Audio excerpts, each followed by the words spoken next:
Ya que conocemos un poco sobre la sintaxis de Python, hoy vamos a ver una introducción a lo que es la exploración de datos. Primero vamos a ver algunos conceptos y luego vamos a ver algo práctico.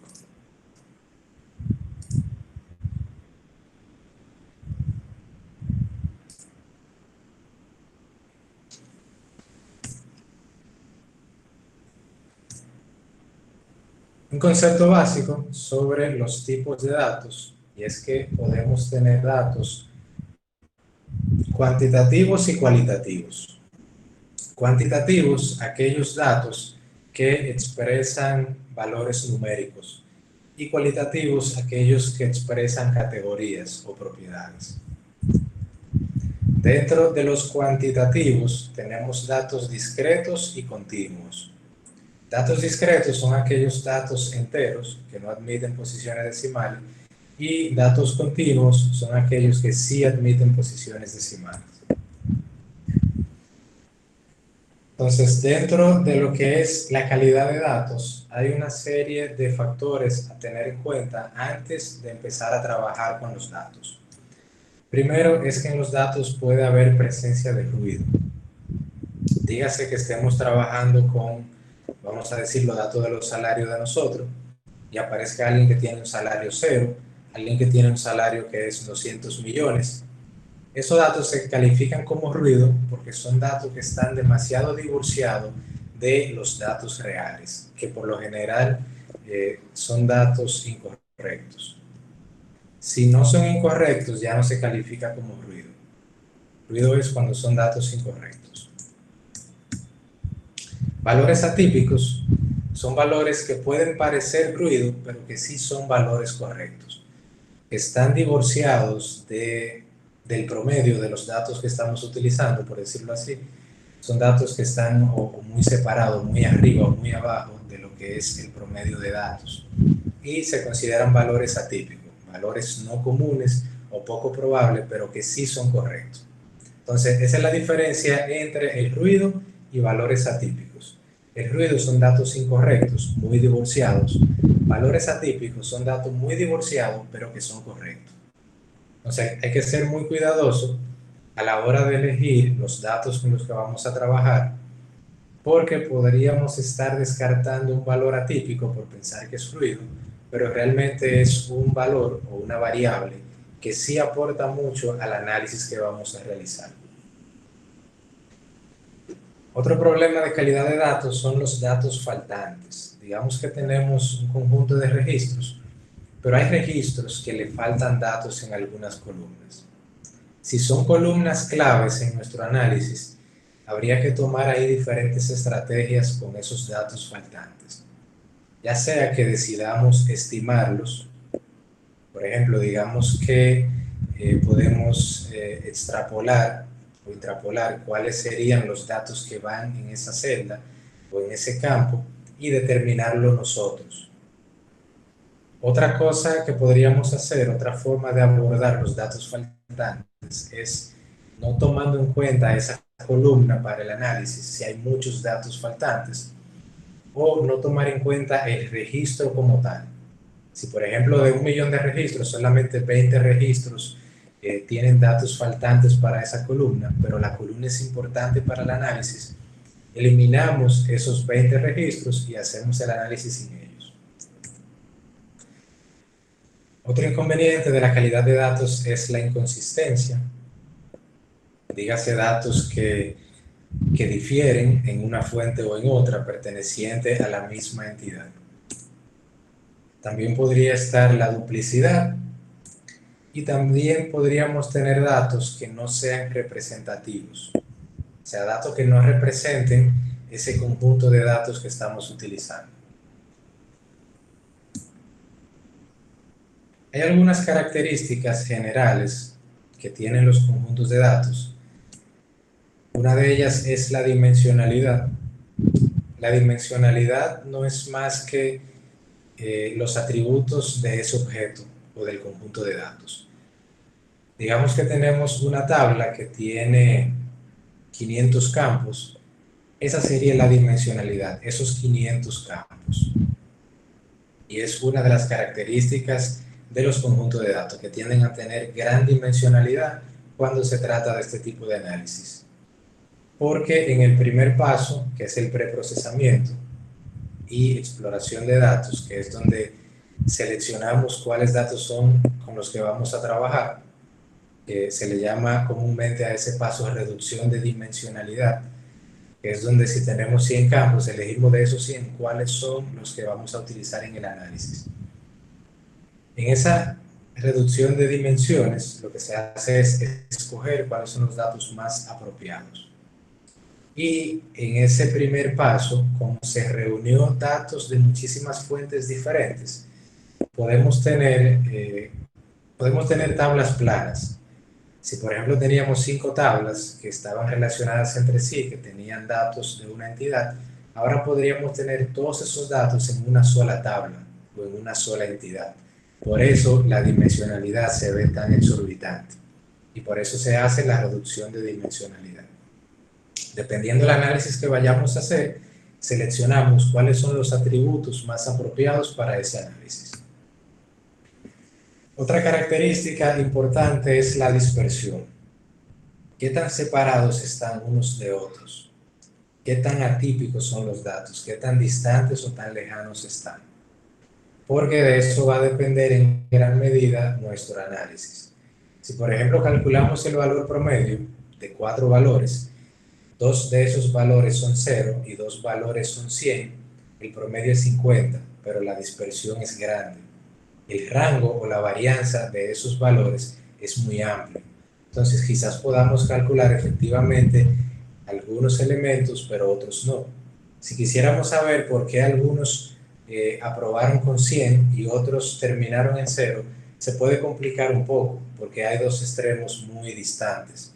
Ahora, si tuviéramos a alguien que obtuvo 70, alguien 80 y 2 personas obtuvieron 100, podemos más o menos analizar cuáles fueron las causas o los factores de por qué alguien obtuvo 70 y alguien 80 y otros sí obtuvieron 100.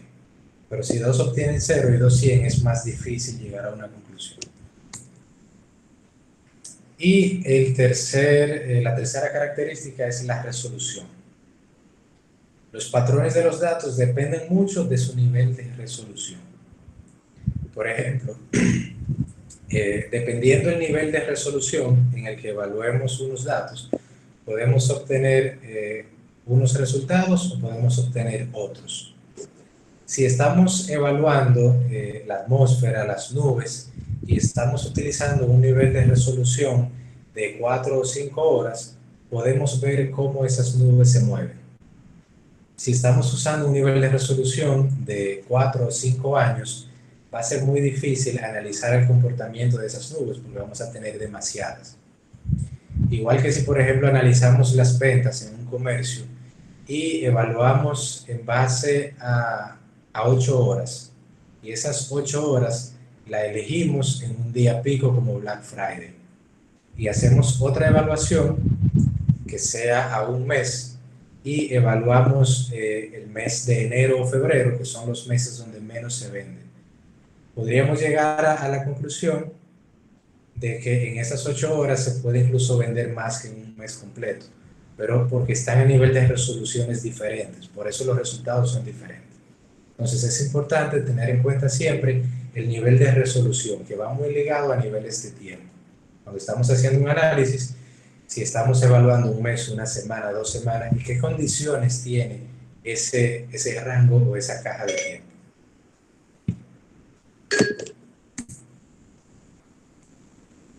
Algunos tipos de datos que vamos a estar conociendo en este diplomado, que no son tan comunes usarlo en el día a día, son los datos basados en gráficos. Son datos donde podemos establecer relaciones entre objetos, y los objetos como tal pueden representarse como gráficos. O sea, yo puedo representar como un gráfico las relaciones de 5 objetos, la correlación que existe entre cada uno. Puedo también tomar un objeto puntual y representarlo como un gráfico. Se va a dar mucho en el tema de los gráficos, los datos secuenciales o temporales. Y vamos a tener también datos espaciales. que se le conoce así a aquellos datos que representan coordenadas en el espacio-tiempo. Algunas estrategias que comentamos hace un momento para abordar el problema de calidad de datos son eliminar atributos de datos o atributos, ya sea yo eliminar una columna o eliminar el objeto como tal, el registro. Puede ser estimar los valores faltantes, puede ser ignorar el valor faltante, o sea, no tomar en cuenta ese registro o no tomar en cuenta esa columna. Y por último, debemos siempre hacer conocimiento de los datos. Si yo voy a trabajar con un conjunto de datos determinado, yo debo tratar de conocer ese conjunto de datos antes de trabajar con él, entenderlo bien, porque en la medida que lo entiendo, yo puedo aplicar esto. En la medida que lo entiendo, yo puedo decidir si elimino un atributo o un objeto, yo puedo decidir si estimo un valor faltante, puedo generar el conocimiento para estimarlo apropiadamente, que es un arma de doble filo, esa estimación. Y también puedo decidir si ignoro o no el valor, pero eso va a depender mucho del conocimiento que yo pueda generar de los datos, de qué tanto yo pueda entender ese conjunto de datos. Hoy vamos a trabajar con el conjunto de datos iris. Vamos a entender un poco en qué consiste ese conjunto de datos.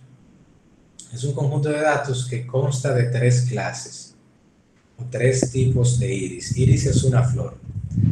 Es un conjunto de datos que tiene iris setosa, iris versicolor e iris virgínica. Son datos que representan esas flores.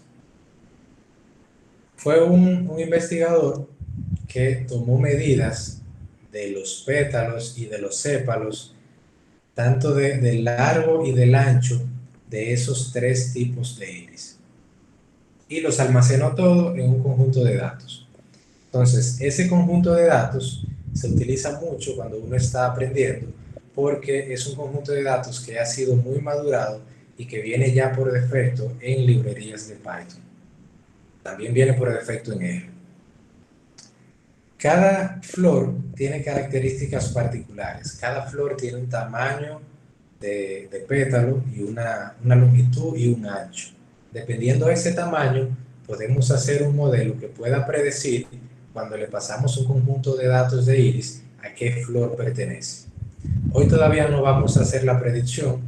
Hoy vamos a conocer el conjunto de datos y vamos a explorar esos datos. Está almacenado en un arreglo de 150 filas y 4 columnas y está en NumPy, que es una de las librerías que les comenté en la clase pasada. Cada registro o cada muestra tiene longitud del sépalo, ancho del sépalo, longitud del pétalo y ancho del pétalo. Son esas 4 variables y a través de esas 4 es que se clasifica si la flor es del tipo setosa, si la flor es del tipo versicolor o si la flor es del tipo virgínica.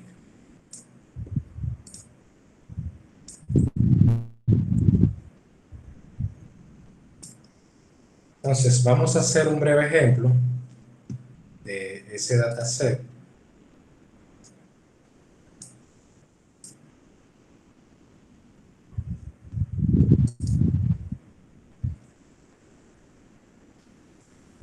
Para mostrarles algunos métodos que podemos utilizar.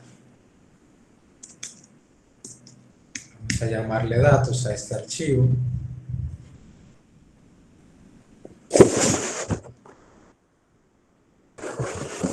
Creo que ahí se puede visualizar.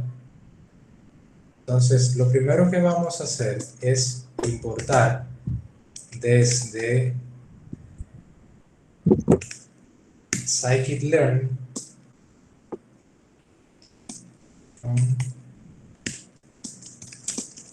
datasets. Dentro de los datasets tenemos ese dataset.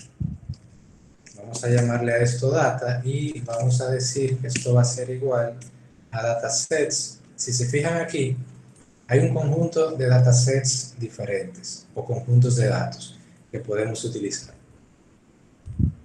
En nuestro caso vamos a utilizar el iris. Y podemos inmediatamente imprimir esos datos para empezar a conocer cómo están compuestos los mismos.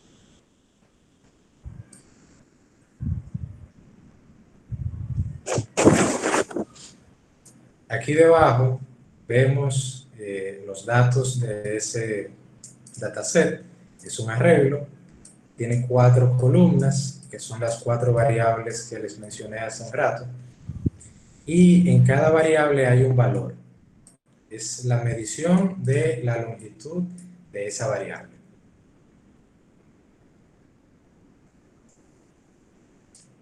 Fíjense lo fácil que es en Python imprimir un arreglo. En otros lenguajes, en la mayoría, casi siempre hay que recorrer el arreglo para imprimirlo. Aquí se tiene un arreglo y se puede imprimir directamente. Aquí debajo tenemos el target o el objetivo, que quiere decir la clase. Tenemos 3 clases, la clase 0, la clase 1 y la clase 2. Y corresponde la 0 a cetosa, la 1 a versicolor y la 2 a virgínica. Vamos a modificar un poco esta variable para hacerlo más amigable. Para eso vamos a importar pandas y vamos a utilizar un alias. Así como en SQL podemos usar un alias para una variable, aquí podemos usarlo para una clase. Entonces lo que vamos a hacer es, vamos a decir que vamos a convertirlo en un data frame. Le vamos a pasar el objeto de datos, que va a ser el dataset, pero solo la data. Déjenme poner esto un poco más pequeño. Exacto. Entonces, vamos a tener ese dataset y vamos a definir las columnas. Esto es algo que en Python también se puede hacer. Por ejemplo, digamos que yo tengo, déjenme explicarles eso, porque eso no, creo que no está en los videos. Yo tengo, por ejemplo, un método que se llama sumadora y ese método recibe 2 números y devuelve la suma, bueno, recibe 3 números y devuelve la suma de esos 3 números.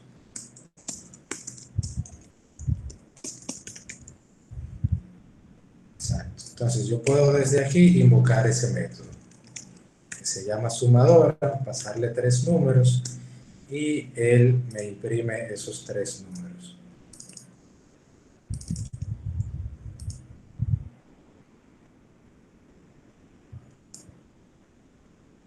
Bueno, él dice que no puede resolverlo porque recuerden que hablamos que Python es un lenguaje interpretado. Python va línea por línea ejecutando. Cuando yo estoy ejecutando esta línea, este método aún no existe. Yo lo voy a mover aquí arriba y ahí sí ya lo puedo utilizar.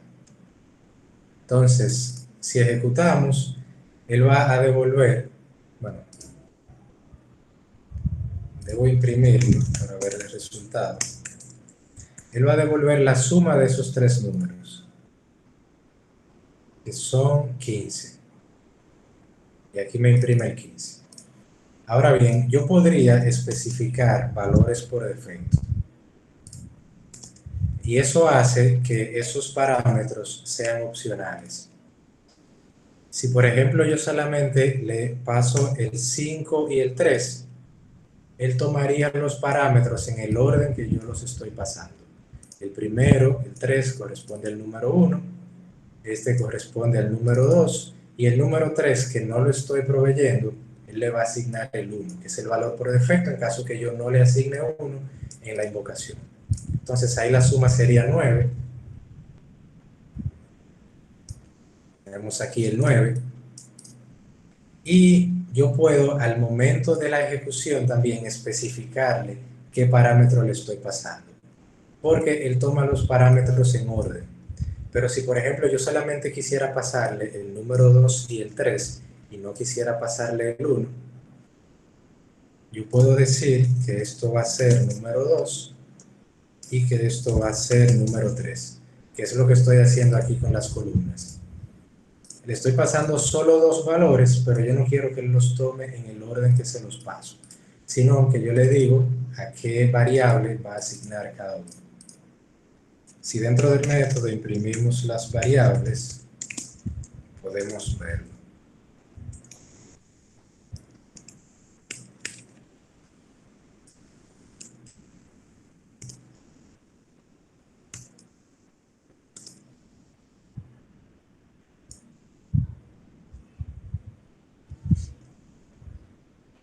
Entonces ahí tenemos que el número 1 es igual a 1. Yo no le pasé el número 1, sino que tomó el valor por defecto de ese método. El número 2 es igual a 3. Ese sí yo lo especifiqué. Y el número 3 es igual a 5. Yo podría incluso ponerlos en orden distinto. Decir que el número 3 es 5 y que el número 2 es 3. Y va a seguir estando asociado el 3 a la variable número 2. Número 2, 3, número 3, 5. Eso es muy común en Python y se da mucho porque hay muchos métodos que se comportan de manera distinta dependiendo de los argumentos que le pasemos. Entonces no es obligatorio pasar todos los parámetros en muchos de los métodos si el método así fue concebido. Este método fue concebido de esa forma porque tiene un valor por defecto. Puede ser 0, puede ser 1.000.000, puede ser 1000, el valor que uno decida. Entonces, yo le estoy especificando para la variable columnas que yo le voy a pasar. Porque antes de columnas hay una serie de parámetros, pero no los voy a enviar. Y no quiero que el parámetro que yo envíe aquí se vaya a otra variable, sino que vaya solo a las columnas. Entonces, vamos a llamarle longitud, sépalo, ancho, sépalo.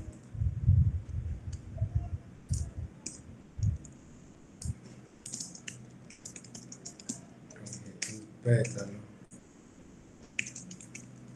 y ancho pétalo.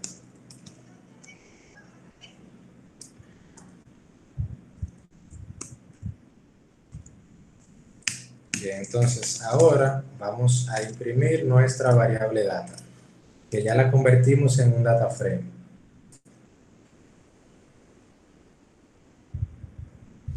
Y fíjense el cambio que ha dado en base a como yo la imprimí inicialmente. Ya está organizado, cada columna tiene su título, que fue el título que yo le di aquí, en el mismo orden en el que lo especifiqué, y tiene los valores. Son 150 registros, él le agrega un índice que va desde 0 hasta el último registro menos 1, en este caso 149. Y pone aquí en medio 3 puntitos para indicar que ahí van más registros, pero no los muestra todos. Yo podría mostrarlo todo si quisiera, pero estamos en una fase de exploración de los datos. Restituyo, una pregunta. Ok, quizás, de mi parte tengo unas cuantas inquietudes. No sé si podemos hacerla al final o puedo hacerla ahora la pregunta. Sí, adelante ahora. Ok, así la vemos en bien. contexto. Ok, bien. Cuando tú te refieres a la primera línea que dice sklearn import dataset, ¿qué se está haciendo ahí mismo? Que sklearn es un módulo y estoy importando específicamente dataset solamente. Correcto. Ok, bien. Entonces, bien, en la línea número 4, bien, yo veo que esa librería, o sea, del objeto dataset, se carga data. Bien, esta data, estos valores, ¿qué son? ¿Esos son valores aleatorios, valores predefinidos? ¿Qué son exactamente? Ok, vamos a repetir un poquito porque puede que más personas tengan la misma duda. sklearn es scikit-learn. Es una de las librerías que estuvimos hablando en la clase pasada. Entonces, de esa librería, que aquí hay muchos ejemplos de código y demás, de esa librería estamos utilizando el dataset de Iris.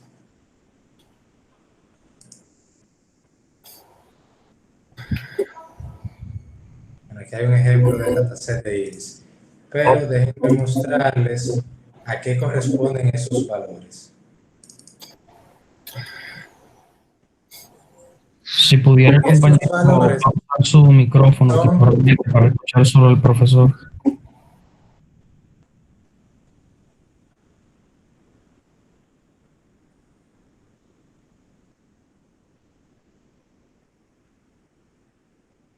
esos valores son las medidas de las flores iris. Hay 3 tipos de flores ahí. Cada flor se diferencia en base a las medidas del sépalo y del pétalo, tanto la longitud como el ancho. Entonces, esos 4 valores fueron medidos por una persona y esa persona creó ese conjunto de datos y se ha compartido bastante hasta el punto de que ya viene dentro de la librería, dentro de scikit-learn. Dentro de scikit-learn hay... Es decir, que esto es básicamente un axioma. O sea, estos son valores ya verificados y que te dan este conjunto de datos para tú hacer simulaciones o jugar con los valores. ¿Es así? Correcto. Ok. Exactamente. De hecho, la librería se llama scikit-learn. Learn, ustedes saben que eso es aprender. Es una librería que se ha hecho muy popular por el tema de la facilidad con la que aborda esos temas. Y hay muchos recursos para aprender aquí en scikit-learn. Yo les dejé el link en el aula virtual, en la presentación pasada. Creo que entramos, pero no vimos mucho. Aquí hay muchos ejemplos, hay muchos conceptos, hay muchas guías y hay muchos datasets distintos. Aquí dentro creo que hay una parte de los datasets. Bueno, está el GitHub también, que se puede descargar el código fuente.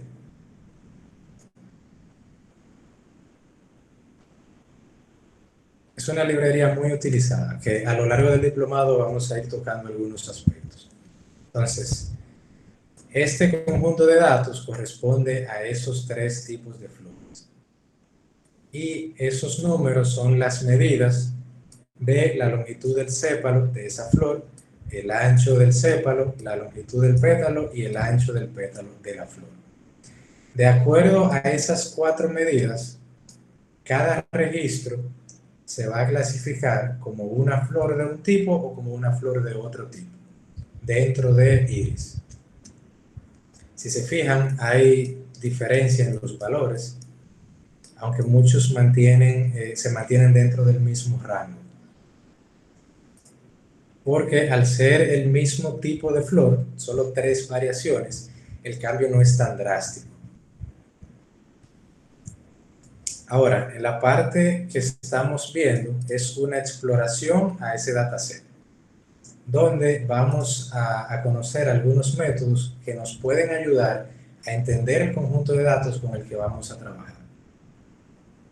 Ya vimos que lo podemos volver un data frame, que eso está en la librería Pandas, que fue otra de las librerías que vimos en la clase pasada, donde hay bastante documentación. Yo siempre sugiero que cualquier documentación consulten la documentación oficial, que está más actualizada. Siempre tienen guías y siempre tienen ejemplos y ejercicios desde nivel 0 hasta nivel avanzado.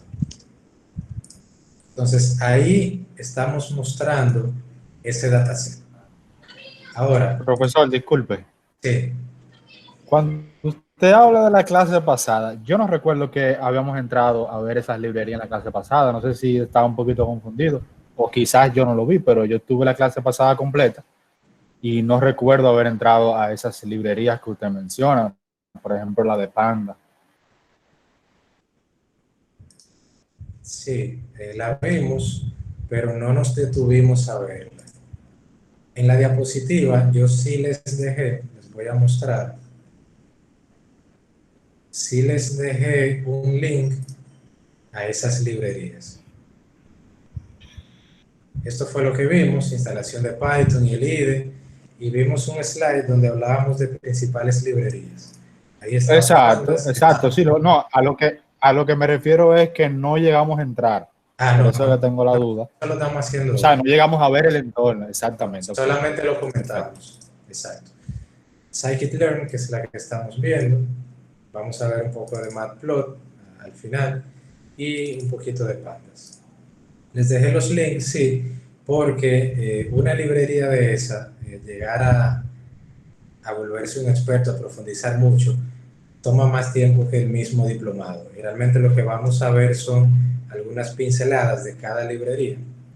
Lo más importante era que aprendieran lo básico de Python, porque ya con eso pueden implementar cualquiera de esas librerías, ya pueden hacer un llamado a un método, ya pueden hacer sus propios cálculos. Y aquí les dejo los links para que la profundicen ustedes. Entonces, vamos a ver otro método que está en DataFrame, que se llama Shape. Eso nos devuelve la forma del conjunto de datos. Déjenme solo imprimir eso para que veamos. Bueno, es esta parte de aquí abajo. Nos dice cuántas filas y cuántas columnas tiene. Voy a ir comentando para que no se imprima todo.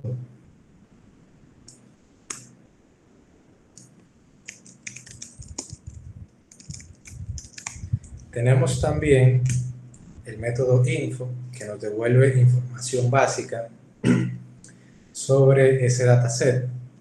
Fíjense, la información básica me dice cuáles son las variables que tengo, cuántos registros tengo, no nulos. En cada uno hay 150 no nulos, significa que ninguno es nulo. Me dice el tipo de datos.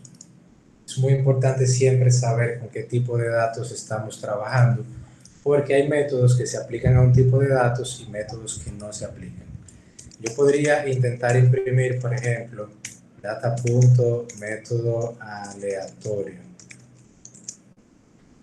Y a simple vista se puede ver como que eso funciona, pero es en tiempo de ejecución donde yo me doy cuenta.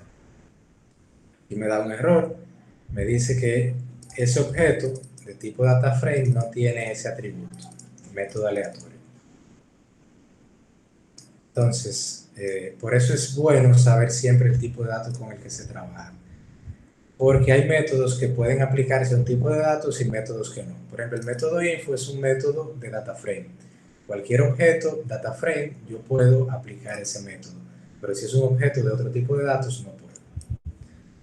Para yo conocer el tipo de datos de un objeto, yo simplemente utilizo el método type y le paso como parámetro el objeto.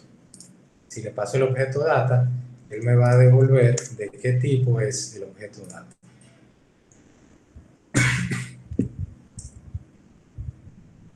Me devuelve aquí que es una clase de tipo DataFrame. Esto es un objeto DataFrame. Por tanto, puedo utilizar ahí los métodos que son de DataFrame. Hay un método que se llama describe, que nos devuelve los estadísticos básicos del conjunto de datos. Los estadísticos básicos incluyen el conteo o la cantidad, 150 en cada variable, incluye la media, incluye la desviación estándar, el valor mínimo para cada variable, incluye los percentiles, 25, 50 y 75, e incluye el valor máximo para cada variable. Es otro de los métodos que podemos usar en DataFrame. Es decir, restituyo, que con esto yo puedo explorar este dataset base, me da la capacidad de yo poder jugar con estos datos y poder hacer laboratorio y poder hacer simulaciones. Correcto. Ok, bien. En esta primera etapa, que es el primer paso, hacemos una exploración de los datos. En una segunda etapa hacemos el preprocesamiento. En ese preprocesamiento hacemos la reducción de dimensionalidad, que es donde elegimos cuáles atributos vamos a trabajar con ellos, y luego entonces hacemos las simulaciones y hacemos los cálculos que queramos hacer con el conjunto de datos.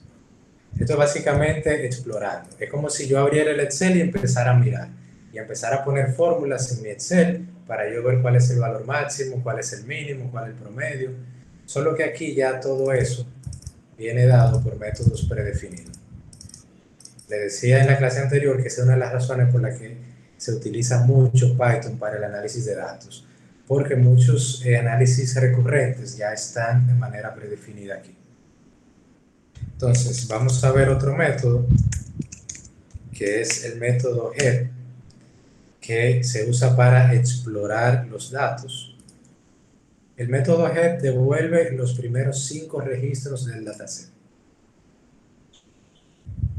Entonces, ahí vamos viendo más o menos la estructura de nuestro dataset, de nuestro conjunto de datos, los valores que tiene, si son valores muy cercanos, si son muy lejanos. Ese método yo podría también pasarle como parámetro un valor entero.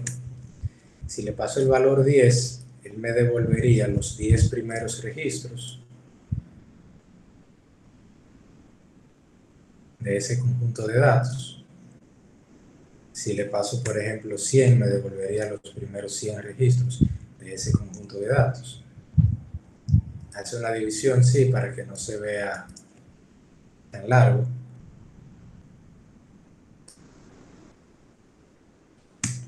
Puedo utilizar también tail, que es la contraparte de head, y me devuelve los últimos 5 registros.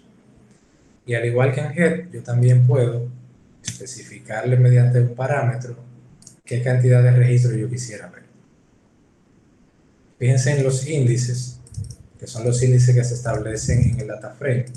Estos corresponden a los últimos registros. Veo que hay mucha similitud entre todos, es un número muy cercano, pero más adelante vamos a ver cómo se clasifican. Déjenme dejar esto aquí. De todas formas, la videoconferencia se está grabando.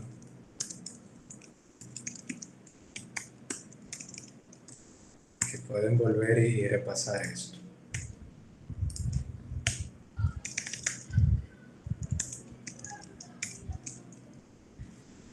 Tengo los métodos, es NA o es null. Eso me va a devolver true para aquellos registros que no tengan valores. En este caso todos son false porque es un dataset que ya fue trabajado y que fue bien depurado y que tiene todos los registros.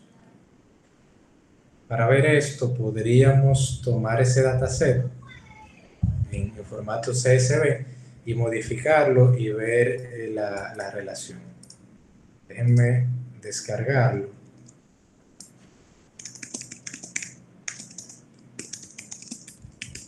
Y así también vemos cómo cargar un conjunto de datos desde un archivo CSV. Fíjense, aquí está el conjunto de datos. Cada medición y cada flor está ya clasificada con el tipo de flor que es, dependiendo de esos atributos. Más adelante vamos a generar un conjunto de datos, no en esta clase, pero en la siguiente, un conjunto de datos que no va a tener esta clasificación y que en base a estos datos históricos se va a poder clasificar los nuevos datos. Voy a descargar esto.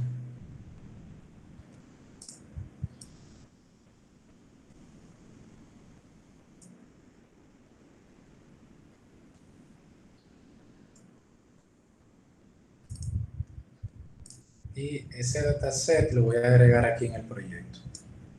Yo podría usarlo desde cualquier directorio. La única ventaja de que esté en el proyecto es que no tengo que escribir la ruta completa del archivo. Bueno, voy a ir borrando aquí. Ustedes van a tener esto en el video. Yo puedo decir que en lugar de yo cargar la data directamente de ahí, yo quiero cargar la data desde el archivo. Y para eso utilizo un método que se llama readCSV, CSV, y le paso como parámetro el archivo. Se llama iris. Y puedo imprimir esa variable. Vamos a ponerle un nombre diferente, aunque la otra ya está comentada, pero para que tengamos cómo distinguirlas y diferenciarlas. Fíjense, es el mismo dataset, la única diferencia es que tiene una columna adicional. Y fíjense también qué fácil es leer un archivo desde Python.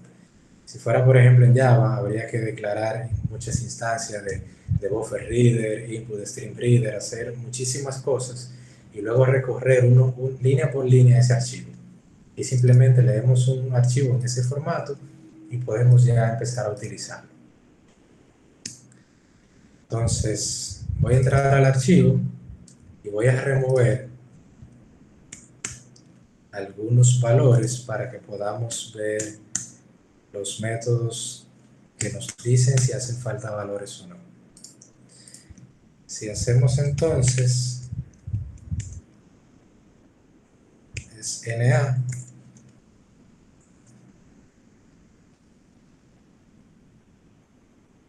para este archivo sí tenemos algunos casos donde devuelve true. Y son esos casos donde yo borré esos valores. Entonces, en esta exploración es importante ver esa parte. Si hay datos nulos, si hay datos duplicados, si hay datos atípicos o valores que están muy lejos. Por eso se usan mucho los estadísticos básicos. Así vemos valor mínimo y valor máximo.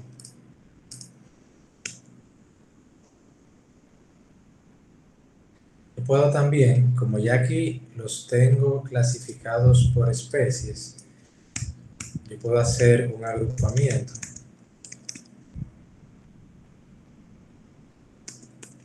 Ahí borré el archivo.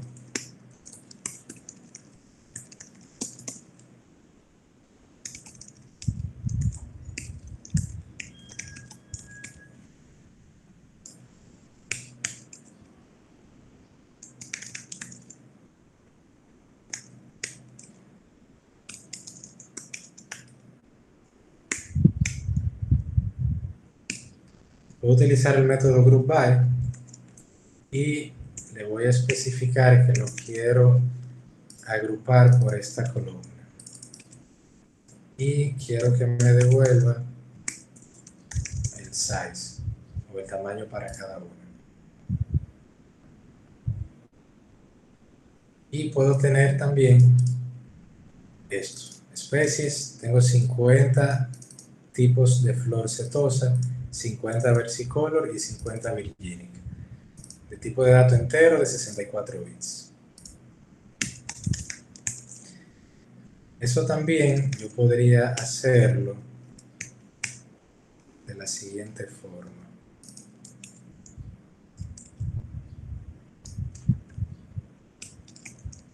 Puedo usar el método valueCounts, que cuenta la cantidad de valores para esa variable.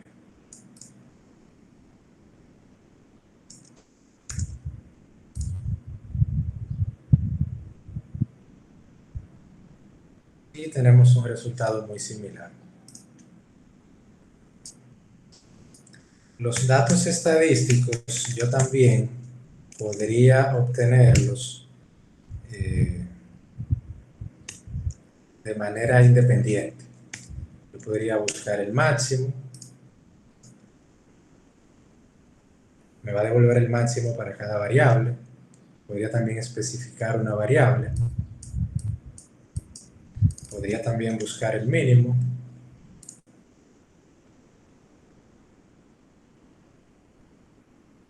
Aquí están los valores mínimos. Y así puedo también con cada uno buscar la media, la mediana. Y puedo también, como les mostré ahorita, usar los estadísticos básicos, que es describe, que básicamente lo resume.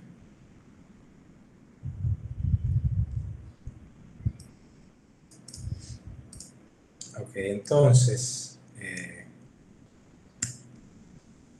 dijimos que algunas de las estrategias para abordar esos temas de datos pueden ser borrar datos, puede ser sustituirlos por otros datos, puede ser también ignorarlos. Vamos a ver qué métodos podemos usar aquí para hacer eso. A ver, hay un método que se llama fillNA.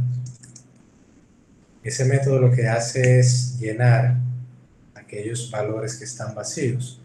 Vamos a ponerle este texto y vamos a imprimir data2.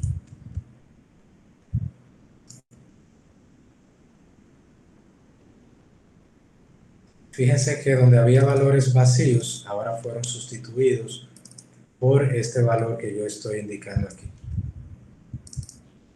El valor puede ser del tipo de dato que sea. Ya dijimos que aquí eso de los tipos de datos es bien flexible. Tú puedes tener un arreglo y en cada posición tener un tipo de dato diferente. Incluso en una posición del arreglo tener otro arreglo, o tener un arreglo de objetos que dentro tengan arreglos de objetos, y así sucesivamente.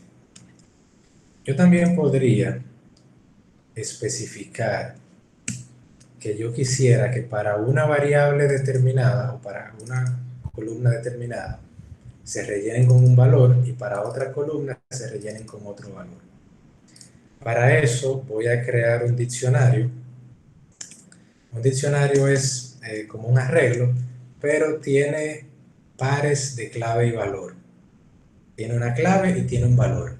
El índice es básicamente la clave, o la clave es como un índice.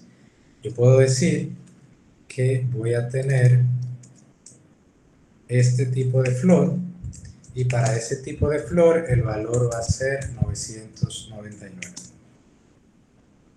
Yo puedo decir que voy a tener este tipo de flor, y para este tipo va a ser 555. Esto es un diccionario, como si fuera un arreglo, una lista, pero que tiene valores y tiene claves o llaves.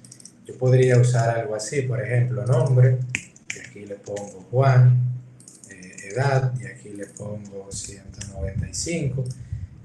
Y si yo quisiera referirme a él, me puedo referir tanto por la clave, que viene siendo este primer valor, o por el valor, que sería el atributo asociado a esa clave. Entonces, yo definí dos claves y a cada clave le definí un valor diferente. Y aquí le voy a pasar como parámetro al valor mi diccionario. Eso es un parámetro que tiene ese método que es opcional, como vimos ahorita, y yo puedo establecer un valor. El valor que recibe es un diccionario o una lista de datos. Yo le estoy pasando un diccionario.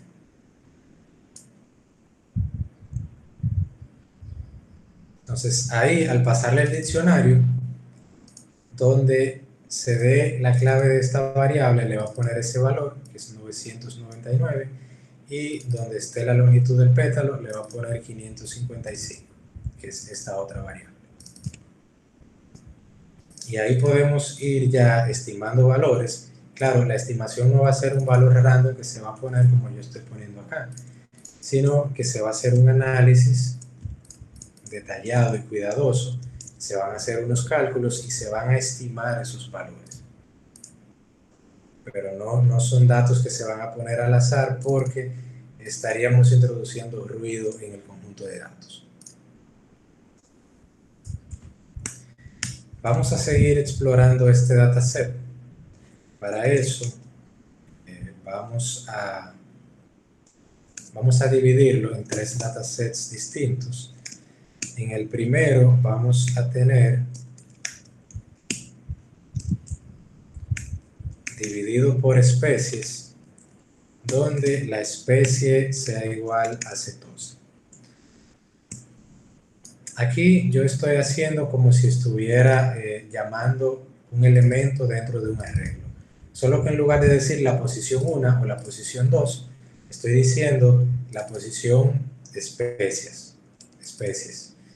que es esta columna. Entonces me estoy refiriendo a todos los elementos de esa columna.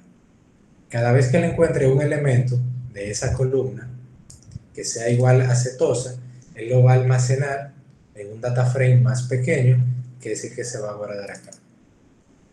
Eso mismo lo vamos a hacer para los siguientes tipos de flor, para tenerla separada. Versicolor y Virginic. Y puedo imprimirlos ya por separado. Setosa, por ejemplo. Versicolor y Virginic.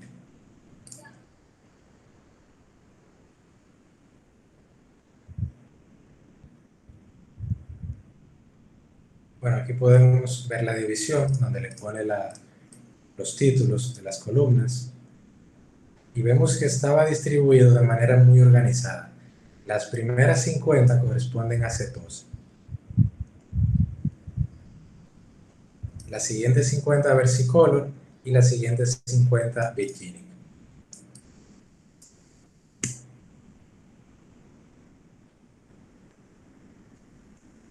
Vamos a crear entonces otra variable.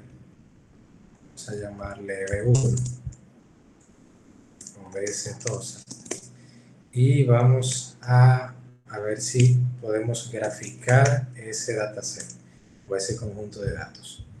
Para eso hay que indicar cuál va a ser la variable X y cuál va a ser la variable Y dentro del plano cartesiano. La variable X va a ser esta y la variable Y va a ser esta otra. A veces yo uso comilla doble o comilla simple y el resultado es el mismo. No se vayan a confundir, no vayan a creer que aquí siempre hay que poner comilla simple. En Python todos los strings pueden ser comilla doble como pueden ser comilla simple y es el mismo resultado. Entonces, debo indicar también qué tipo de gráfico yo quiero hacer. Vamos a utilizar este, que es un gráfico de puntos. Puedo indicar un color. Vamos a indicar el color rojo y puedo graficarlo. Para esto yo tengo que importar algo más, que es la otra librería de la que hablamos. Es Matplotlib, pero vamos a importar solamente la clase que necesitamos y vamos a llamarle PLT. Ese es el alias que vamos a usar. Entonces aquí ya ahí se definió la estructura de ese gráfico.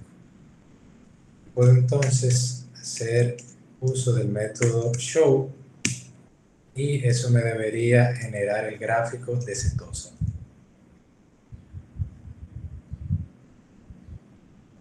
Y aquí me genera el gráfico de la flor setosa. Entonces vamos a hacer eso mismo con los demás tipos de flores. Vamos a cambiar los nombres de las variables. Y Virginic. Vamos a usar la misma medida para X y Y. Vamos a cambiar el color para diferenciarlos. Vamos a ponerle azul. Vamos a poner verde.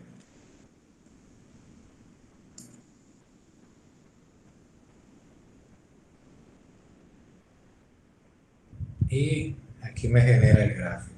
Bueno, me generó 3 gráficos diferentes. Cada uno en el plano cartesiano y según el valor que tiene en la longitud del sépalo y en la anchura del sépalo, él va a ubicar esos puntos. De modo que podamos ver qué tan separados o qué tan juntos están esos tipos de flor. Vamos a agregarle algo a esto. Vamos a agregarle un accent para combinar los 3 gráficos en uno solo. Poder verlos de mejor manera. Vamos a decir que va a ser un subplot o un subgráfico, que los tres gráficos van a ser subgráficos y que van a estar asociados a este. Para eso utilizamos otro parámetro y le vamos a indicar el mismo subgráfico. Entonces, las tres van a ser subgráficos de AX1. Y cuando generemos el gráfico, entonces, van a aparecer los tres tipos de flores en un solo gráfico. Bueno, aquí solo salió una. Déjenme ver qué me ha faltado. Creo que hay que definirle una escala. Probar.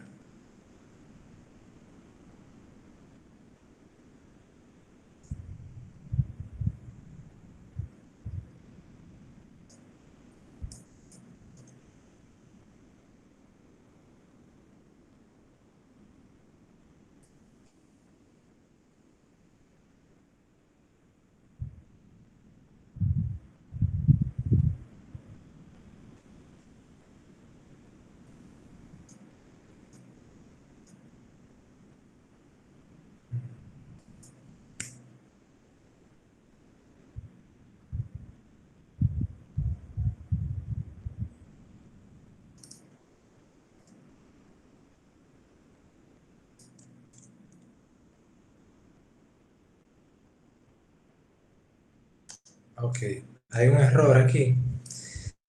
Ahorita, cuando yo declaré las tres variables, las tres las estoy aplicando con el mismo objeto, que es el objeto setosa. Entonces voy a cambiar porque en las tres, aunque se llaman diferentes, me está guardando lo mismo. Al ser un solo gráfico, quedan todos los puntos uno encima del otro. Vamos a cambiar aquí estos objetos para que sean puntos diferentes.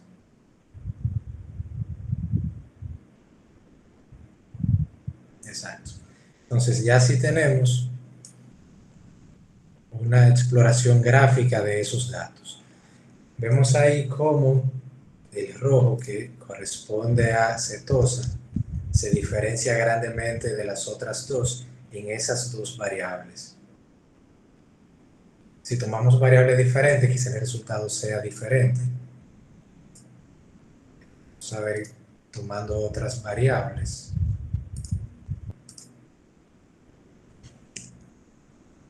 Déjenme imprimir aquí para ver los nombres de las variables.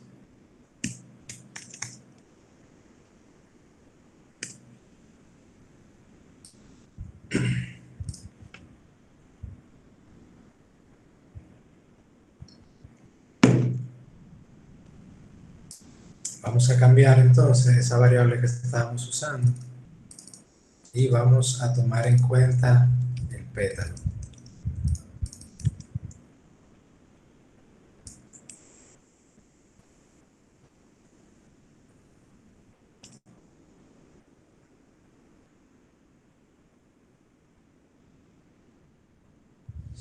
En cuanto al pétalo, es muy diferente la distribución. Vemos cómo la setosa tiene el pétalo muy pequeñito, mientras que la versicolor tiene un pétalo tamaño mediano y la virgínica tiene un pétalo mucho más grande. Ahí podemos rápidamente identificar que esta variable tiene más peso para el análisis que el sépalo, porque en el pétalo hay una diferenciación mucho más clara. Hay aquí algunos que podrían confundirse un poco, ese verdecito que está antes del azul, pero cuando se combinan con las cuatro, ya el análisis se completa y ahí es donde se determina si va en uno o en otro, porque debe cumplir tanto en esta parte como en las otras variables. Entonces, esta es la variable que tiene más peso, pero para que el resultado sea 100% exacto deben usarse todas.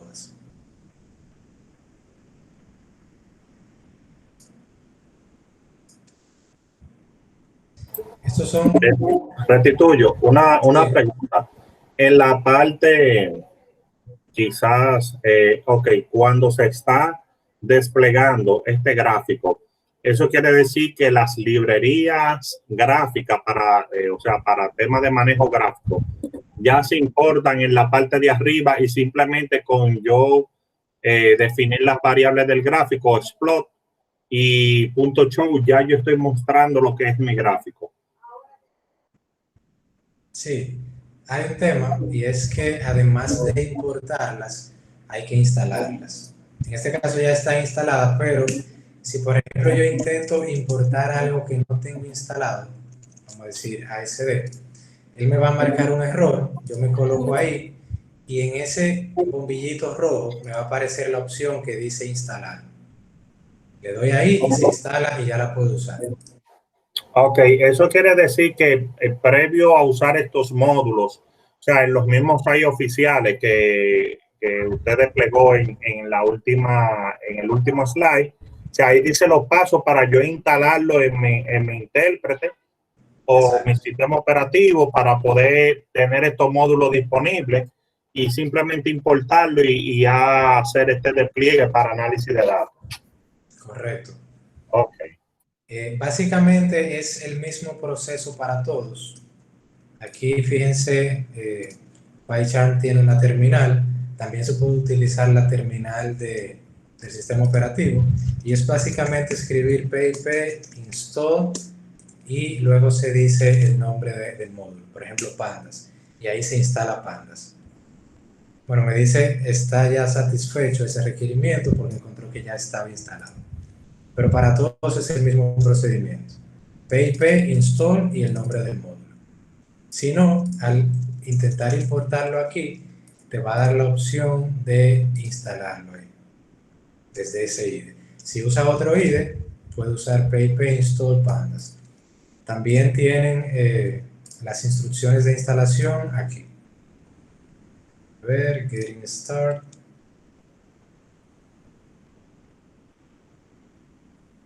Install, aquí arriba.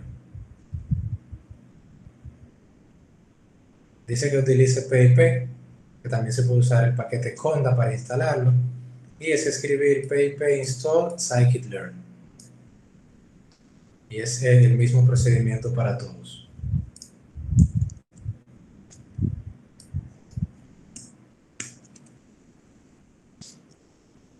Ok, entonces vamos a ver un poquito de esto, pero en R. Vamos a ver cómo explorar un poco un dataset en R. Yo tengo instalado RStudio, pueden instalarlo, es muy cómodo para trabajar con R. O pueden instalar también otro entorno que yo he utilizado que me gusta bastante, que se llama Anaconda.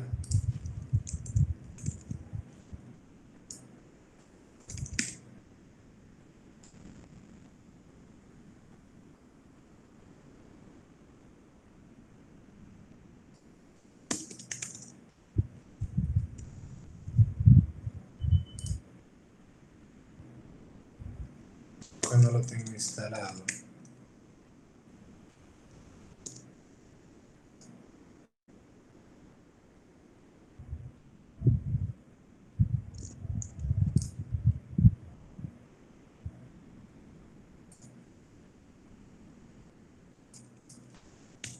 Creo que es anaconda.org. Correcto. Anaconda es un entorno que se usa bastante para trabajar estos temas de análisis de datos.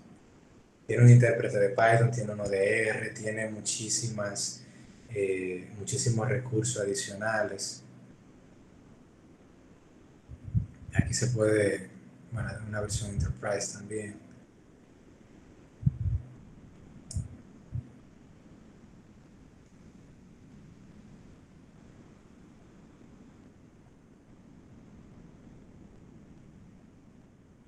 Trae estas librerías ya por defecto, Pandas, scikit-learn, Matplotlib, aunque también hay que instalarlas, pero es básicamente el mismo proceso. Así es como se ve Anaconda. Tiene un entorno para trabajar con Python, que es el Jupyter o Jupyter. Tiene también incluso el PyCharm integrado. Tiene Orange, que es una de las herramientas que vamos a ver. También Orange se instala de manera independiente. Tiene RStudio, que también se instala de manera independiente. Y también viene como un empaquetado en Anaconda. Tienen una consola avanzada para Python, con alguna funcionalidad para trabajar más cómodo. Tiene Spyder, que también es un editor de Python. Y tiene accesos a Learning. Si le dan aquí va a tener muchos recursos ahí de aprendizaje, siempre viven actualizándolo. Bueno, están linkeados todo a internet, pero siempre viven actualizando con los links. Y hay también acceso a una comunidad, todo desde Anaconda. Eso fue hecho para todo aquel que quiere trabajar diferentes áreas desde un único IDE, sin tener que instalar muchos programas diferentes, lo puede hacer. Yo tengo un video donde muestro un poquito el entorno de Anaconda y hago un poco de exploración de datos en Python. Se lo voy a compartir también en el capítulo, por si acaso alguien lo quiere ver, si le interesa Anaconda.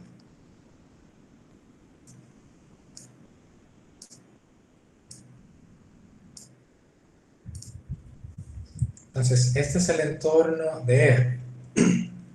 Tenemos una consola, tenemos una terminal donde podemos instalar módulos si no lo tenemos instalados. Podemos definir jobs o tareas que van a correr cada cierto tiempo o cuando definamos que corran o cuando se cumpla una condición en algún conjunto de datos.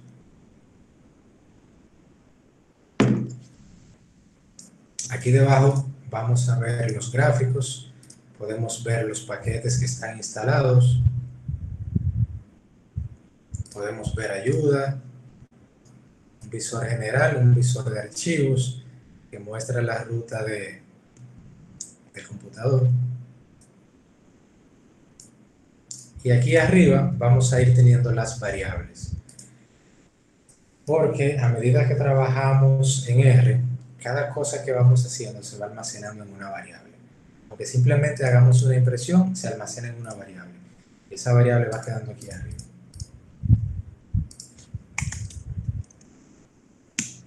Vamos entonces a cargar los datasets. Para ejecutar simplemente damos Enter, porque es una consola. Si no me da ningún error, quiere decir que todo está correcto.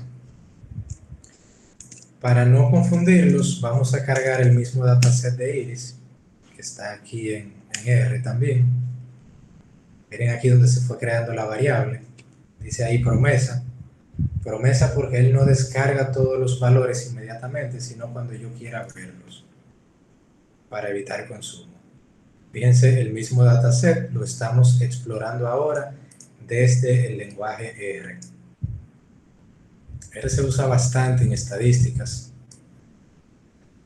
De hecho, en la universidad, en estadística, muchos profesores utilizan R y enseñan un poquito de R. Por lo menos en la base. Profesor, Sí. ¿se puede usar R, por ejemplo, de herramientas como SPSS o PSPP? Exactamente. De hecho, son herramientas muy similares. SPSS es una herramienta que además del análisis brinda un IDE muy completo y muy cómodo de usar. Pero tú puedes usar esto para hacer el tipo de cálculo que hacen en SPSS.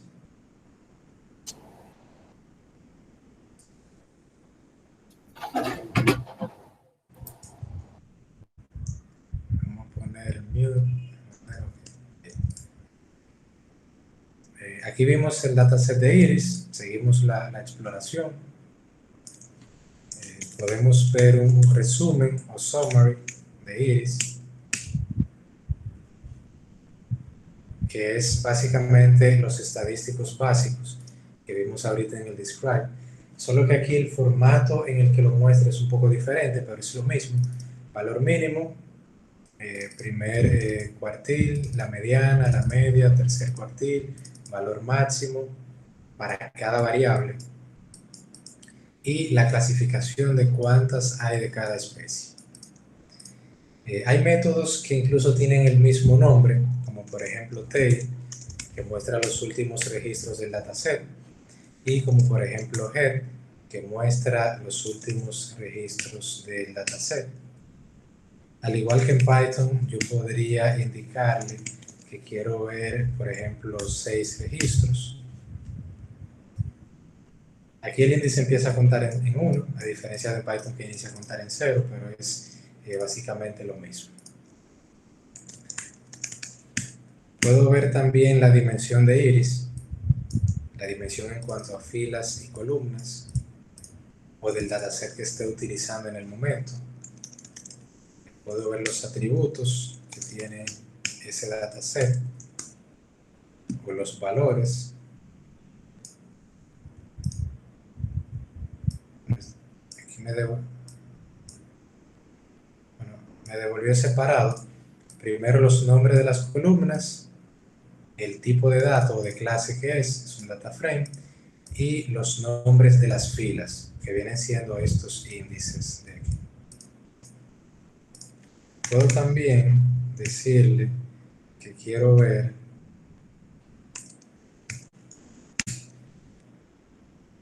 todos los registros, a ver, desde el 1, ok, todos los registros que están entre 1 y 4.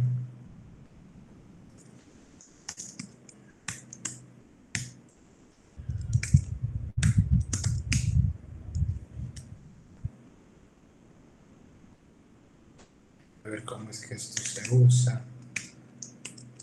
1, 5. Sí, yo sabía que en algún lado llevaba la coma.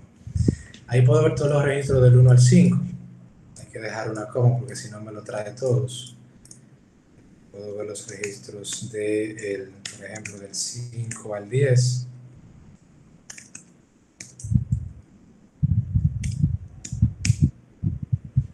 Son estos. Podemos darnos cuenta por el índice. Puedo ver los registros del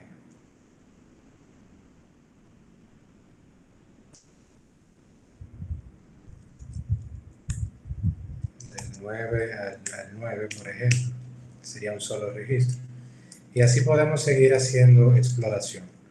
Creo que también hay una forma fácil de graficar aquí, simplemente indicando el dataset, y él genera una gráfica básica. Está aquí a la derecha. Esa gráfica está separada por variables, longitud de sépalo para cada uno, longitud de pétalo, anchura de pétalo. Ahí no se ve muy bien, pero básicamente un gráfico similar al que vimos ahorita. Ese método ya tiene otros atributos, otros parámetros que podemos utilizar para hacer esto un poco más específico. Estas son las especies que vemos aquí. Este gráfico que se parece mucho al segundo gráfico que hicimos ahorita en Python. Este también. Y básicamente son algunos de los métodos que utilizamos para explorar y conocer el set de datos antes de iniciar a trabajar con ellos. Es importante conocerlos porque el grado de entendimiento que tengamos de los datos nos va a asegurar que el análisis sea más efectivo o no. Mientras más familiarizados estemos con los datos, mientras más entendamos qué son esos datos y cómo se comportan, mejor selección de dimensiones podemos hacer y mejor podemos enfocar el análisis. Entonces, de lo que hemos visto, si hay otra pregunta, otra duda.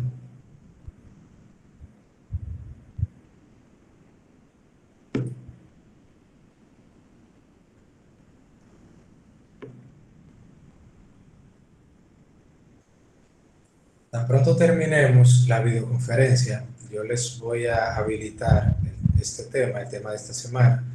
Voy a subir este video y voy a subir las demás actividades de esta semana, que es exploración de datos. Básicamente la práctica va a ser hacer algo similar a lo que hicimos y un cuestionario de selección múltiple sobre los conceptos que vimos en la diapositiva.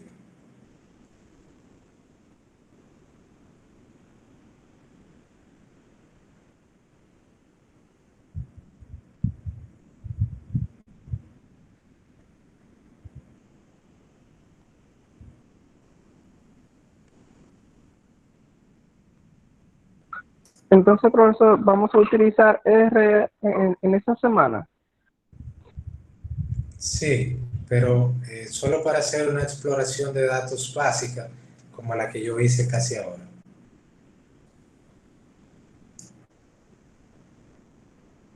Ok, gracias. Déjenme pasar los Tuyo, listas. profe. Sí, Tengo una duda. Tengo una duda.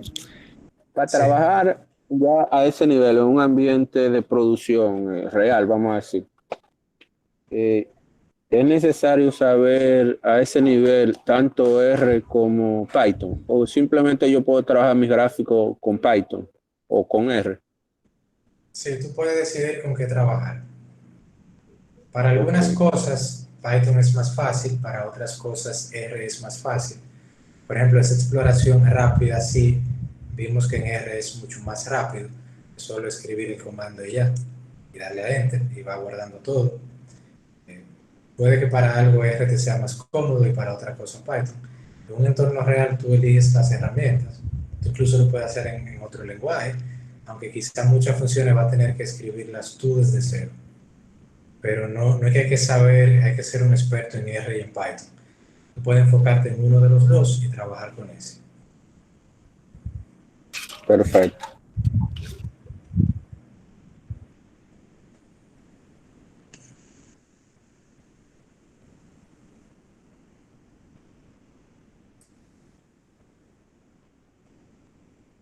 ¿Alguna otra duda, pregunta?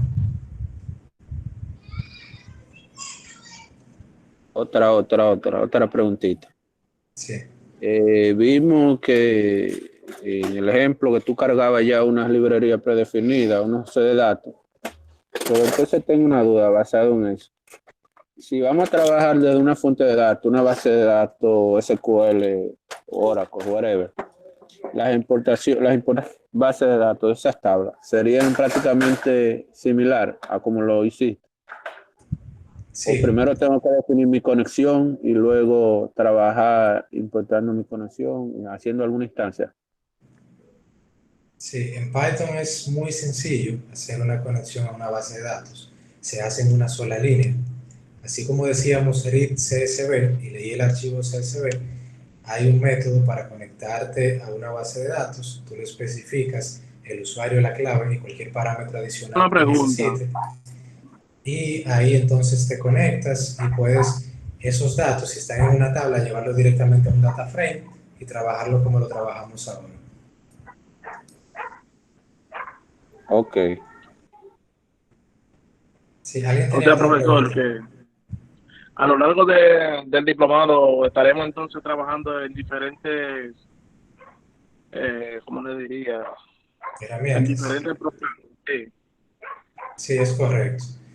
De Ok. hecho, es probable que de un día para otro, de un tema a otro, cambiemos de herramienta. En este caso, Ok. seguimos con Python desde la clase anterior Ajá. y en la clase siguiente vamos a ver un poquito más de Python para ver algo más concreto, algo que va un poquito más allá de la exploración, pero luego vamos a ver más herramientas. Ok. Porque para cada paso, cada proceso, hay una herramienta especializada. Entiendo. Para el análisis inicial se usa mucho Python.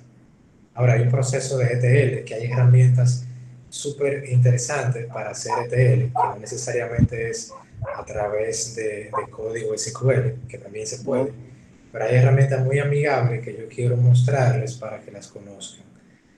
En ninguna herramienta vamos a salir un experto, vamos a ver cosas básicas como estamos viendo con Python, pero cada uno va a salir con nociones y luego puede, si decide, especializarse en alguna herramienta o en algún proceso como tal del Big Data. Excelente. Entonces, dentro de las herramientas que vamos a ver, creo que le di un preview en la primera clase. Estaba Python, R, vamos a ver un poco de Orange, vamos a ver un poco de Pentaho Data Integration, que son herramientas para hacer ETLs. Vamos a ver también una herramienta, una plataforma más bien de IoT, que se llama, antes se llamaba Carriots, pero ahora se llama StateWorks. Y déjenme ver, vamos a ver algo con un Raspberry también. Y vamos a ver un poco de Tableau, quizá Power BI, pero más enfocado en Tableau. como por ejemplo el día de hoy que vimos dos herramientas, pero nos enfocamos más en Python. Con Power BI y Tableau quizá hagamos lo mismo, nos enfocamos un poquito más en Tableau que en Power BI.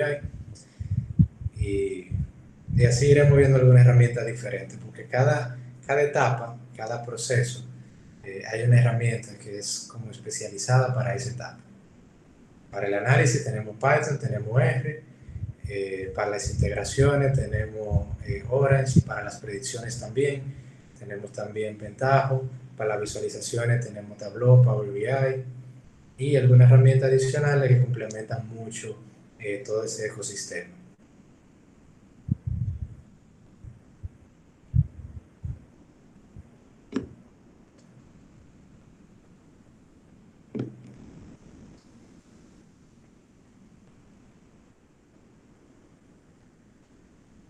¿Otra pregunta, duda, aclaración, algún aporte que alguien quiera hacer también?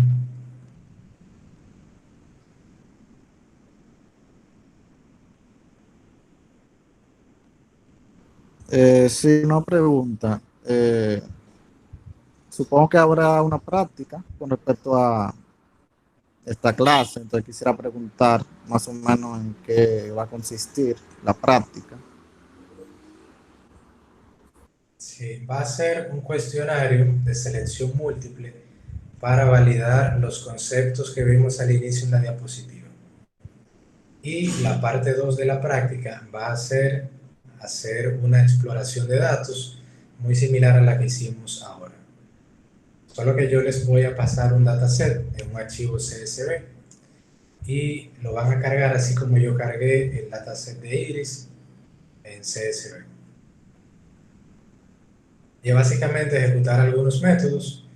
Yo le voy a poner, por ejemplo, diferentes apartados. Apartado 1, cargar el archivo.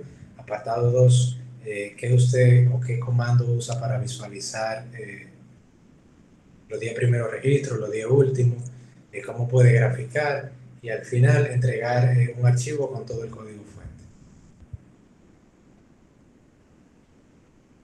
Ok, perfecto. Muchas gracias.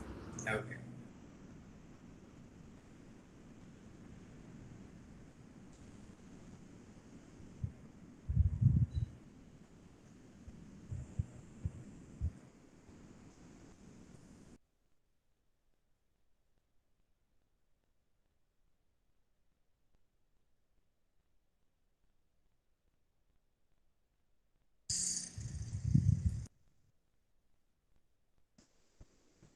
Bueno, si no hay más preguntas, lo vamos a dejar hasta aquí por hoy. Yo tan pronto pueda, en el día de hoy, subo este video y les habilito el capítulo de esta semana.